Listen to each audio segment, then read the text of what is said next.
This morning our wheel's been drying up overnight by a heating vent. Should be ready to put the yellow stripe on. But the first thing I have to do in the morning is wake up. I just come down here. I'm like a somebody. I just can't wait to look at the work from the day before.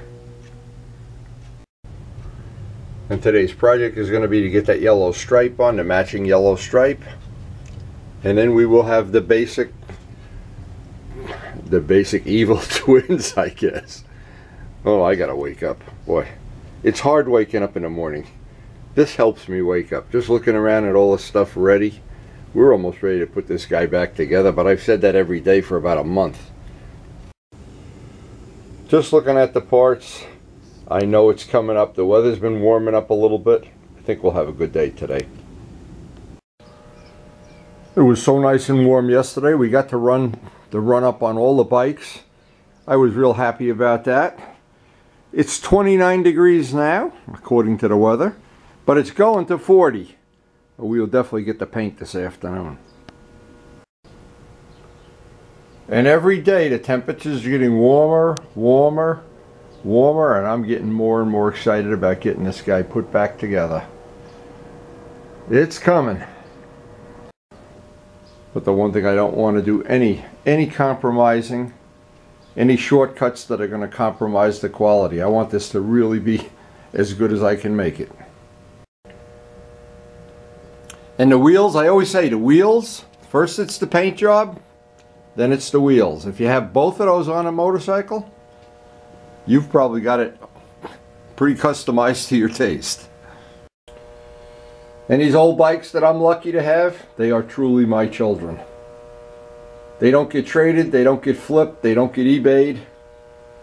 We work on them, we ride them. And then we complain that they're too much work.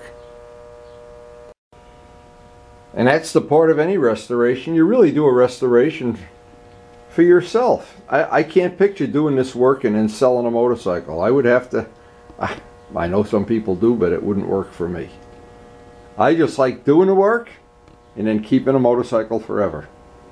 I need a bigger garage, by the way, and a bigger house, and more money, and a fountain of youth, and more coffee.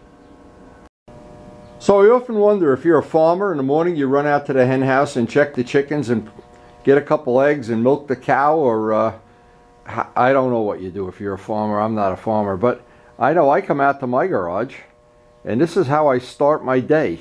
Feed the eagles, make the coffee, and check the chickens.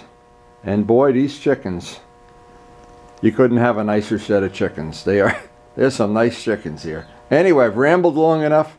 Time to have coffee, time to get to work.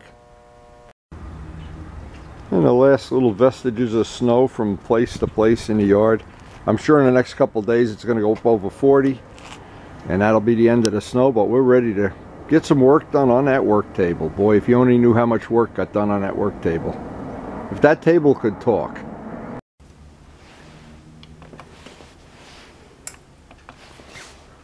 Alright, now we were ready to work. Now I'm over here and I'm checking out if there's any spot on here. I want to be real careful before I lay out the yellow stripe. If there's any spot, for instance, if I had a run in the paint. Now normally with an airbrush you don't get any runs. Normal as I say that, there's a big giant run. No, this looks like it really played out nice. The airbrush is really useful in certain things. Laying out a very thin flat is almost no orange peel, which is going to mean when we go to do the buffing and try to get this level of finish on it, we should at least, in theory, have saved some time by doing that. Now, it's warming up little by little. I'm monitoring the temperature. I don't want it to be below freezing when I get out there, but I'll have plenty of time. I can take my time and set up that yellow stripe. Now, the way this paint is made, it dries a little bit dull like this, but don't confuse orange peel with dull. Dull means it's going to get a little bit of a texture to get a bite onto the clear. I was real careful in these areas. Real careful when I did the wet sanding, even though that part you're not going to see. Up here I spent a lot of time doing that, and it really, in the end, it shows. All of that extra work shows It just takes time. So step one is I want to set the original piece of tape, the original piece that's going to set us off on the edge. And I'm using what I'm doing here is I'm using a light reflection to do this, because I can see the reflection, and it's so difficult with doing the black. All this is doing is setting the tape.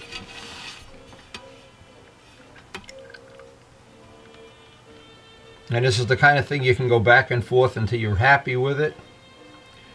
And if you're not happy with it, one of the things you do is put it right back in the wheel balancer and spin it and see if it turns into a snake or if it's relatively straight.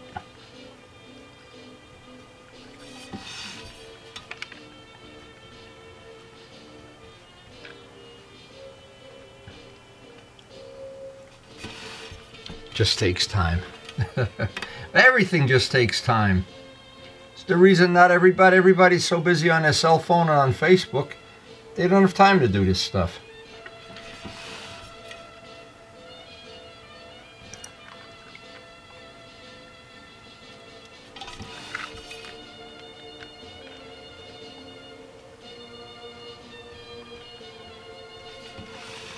Now as I'm coming around here, I need to get a razor blade.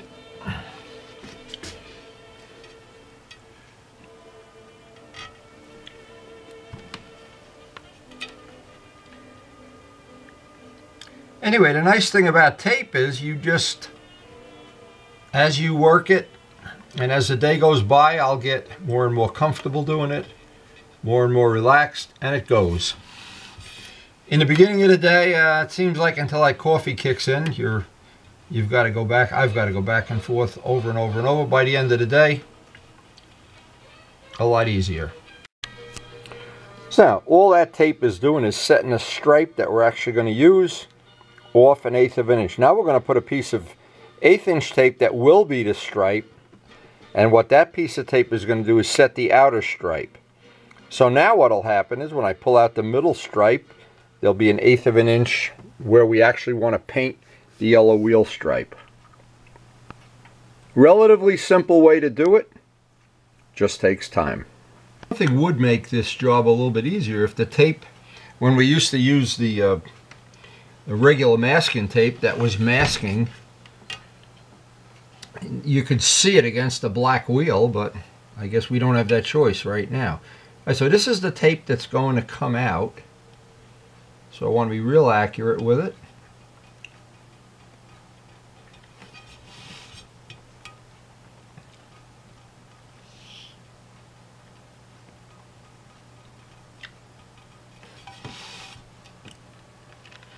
Again, what I'm doing is using the wheel, the light reflecting on the edge of the wheel as a alignment. Now, if you've ever put tape on a wheel, and I know a lot of guys have done this, and they buy a roll of this tape at AutoZone or wherever you buy it, and they want to put an accent stripe on their wheel with tape, good luck getting it on straight. It's challenging. You can do it, but it's challenging. And I just like painting it on because it'll be an exact match to the bike. Number one, that's the first thing. Number two, I can make it infinitely wider or thinner, or I know there's some fancy ones that have the bike's name, Yamaha and stuff written in them, and all kind of blingy stuff.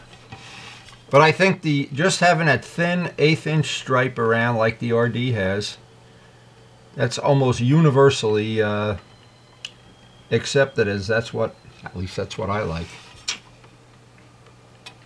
Anyway, I'm going to get the rest of this done, and then we'll be ready to pull that stripe out.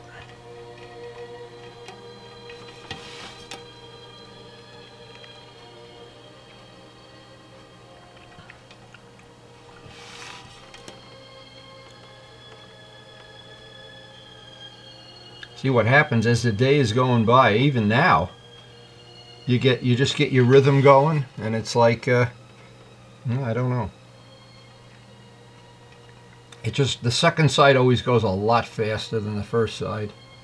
But if you see it once, and the nice thing about the tape is you can pull it up over and over again. And number two, you can practice.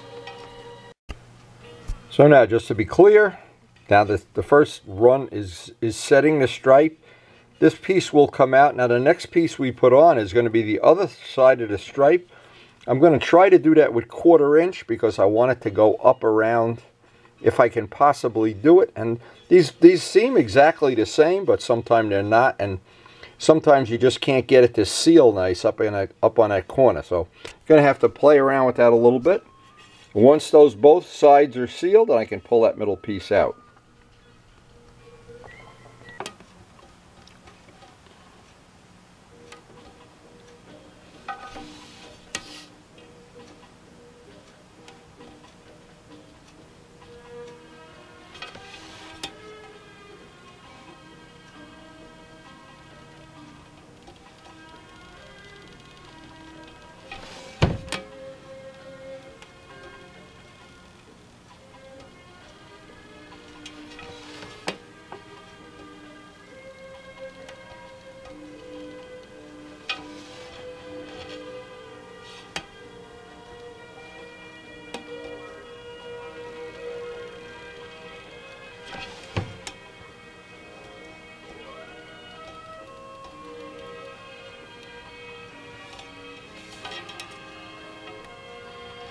This sets our stripe pretty much where we want it.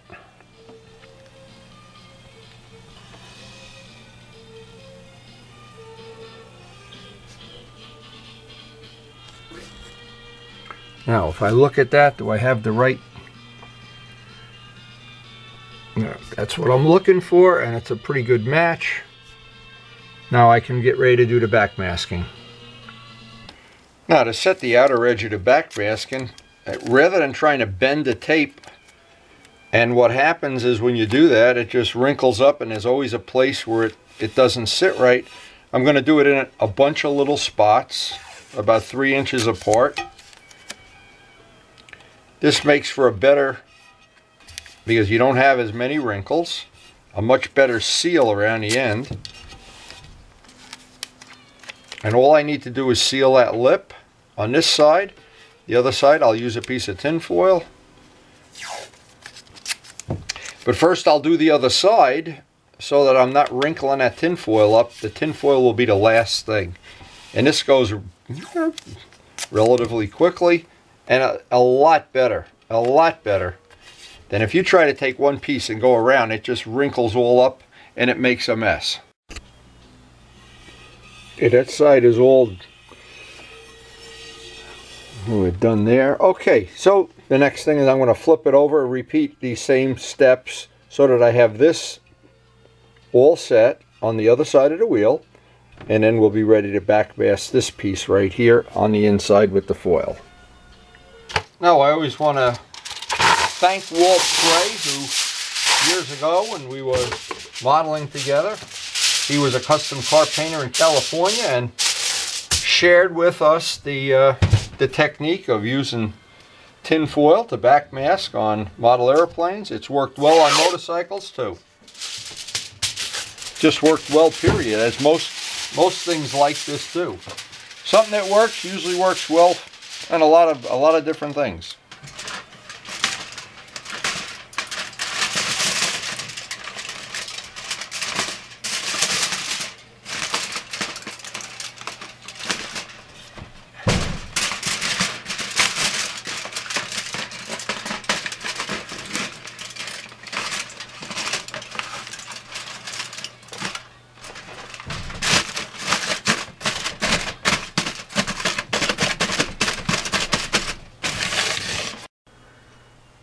Kind of looks like one of those old Jiffy Pops. You put them in the oven and the popcorn, the thing all popped up.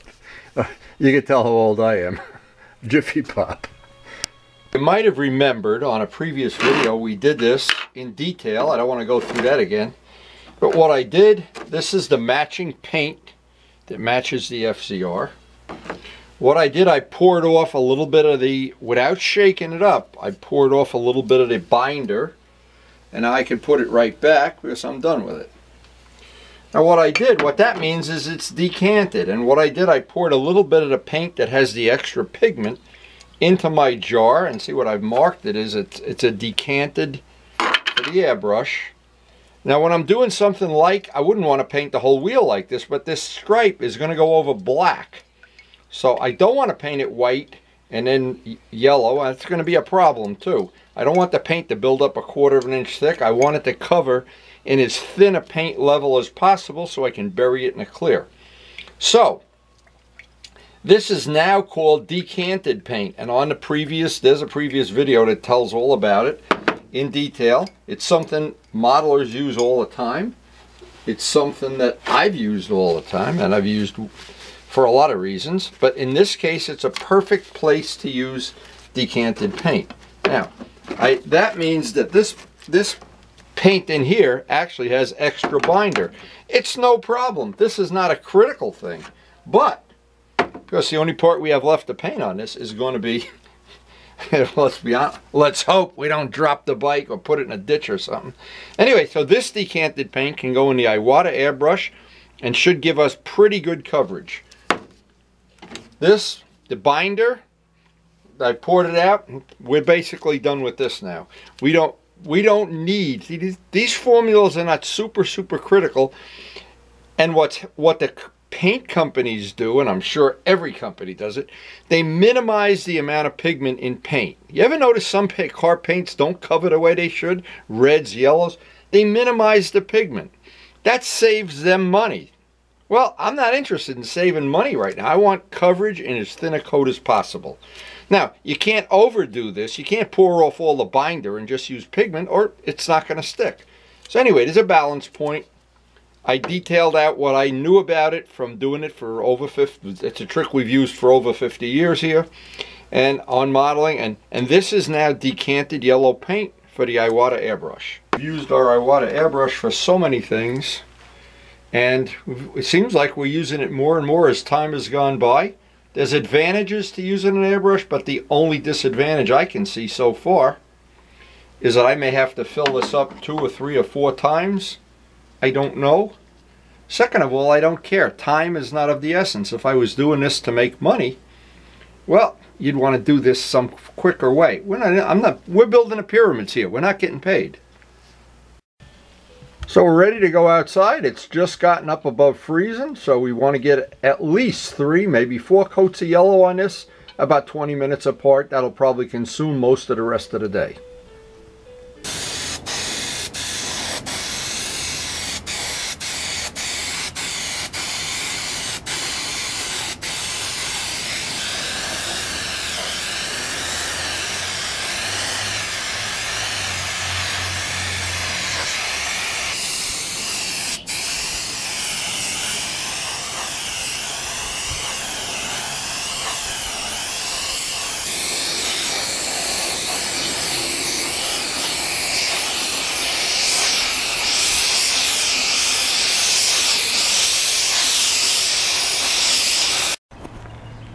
Now, because the paint's decanted, it looks like the coverage is really excellent. Might only need 3 coats on that. We're going to let it dry 20 minutes between coats. And while that's drying, I can work on the other side. And we've had a spectacular day here for painting. We have really sequenced this up to our advantage.